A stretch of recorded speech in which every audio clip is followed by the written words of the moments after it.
Hey everybody, Steve Olson with the Peak Group, and we got Lane one more time because I get asked a question a lot of, what is this going to be like when I have this property? People want to know what's it like to be a real estate investor. And so Lane has done a bunch of deals with me, a bunch of deals on his own. He's a busy guy, a business owner, and is there on the front line of what it's like to have direct ownership in real estate. Because you remember we did an episode recently about all the different ways that you can invest in real estate, REITs and syndications and hard money and all those kinds of things. We're talking about you bought a piece of property, you're the owner, you've hired a property manager. What's this like now? How does it fit into your life as a busy professional? So Lane, you've done it a bunch. Let's say you did like an investor build deal, you bought something that was already occupied. It's a year later. Mm-hmm. The property is rented.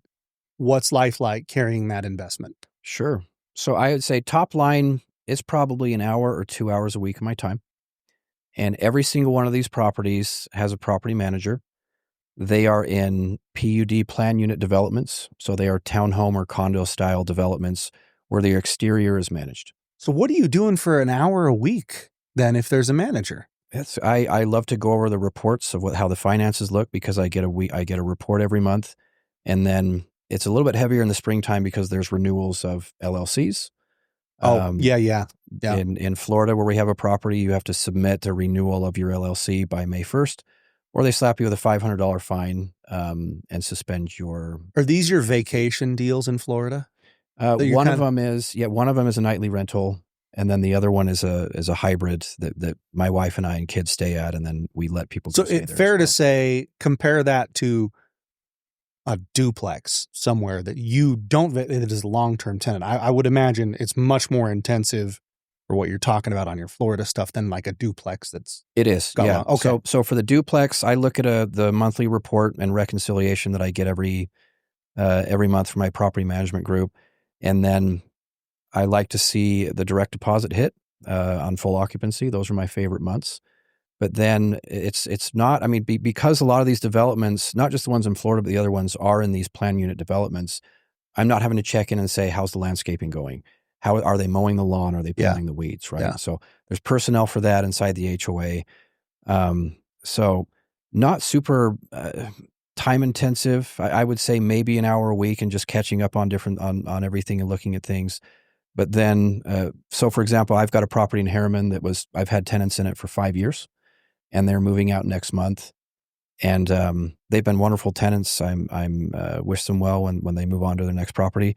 But I want to step in and personally go look at it while they're out in between, while it has some vacancy, just to say how is the sink, how is the carpet? Is there anything that I would look at as the owner and say I would want this to be in better condition for the next people that come into this property?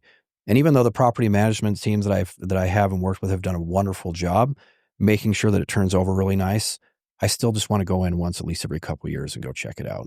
Especially since this is one, it's in Utah. It's a 45-minute drive for me. Yeah. But has not been a lot that I have to do. I don't take phone calls if something breaks. If somebody loses a key, if there's a small leak or anything, the property management team handles all of that and then just includes a summary. And if there is something that needs to be fixed, they will address it. They will work on a quote and send it to me and say, do you approve this? Yes or no? I always say yes, because I always want it in good working condition. And that's 5 minutes of your time. Yes. Very, very quick. Yeah. And it's worth it because I feel that my tenants deserve to have an experience where everything functions in their property.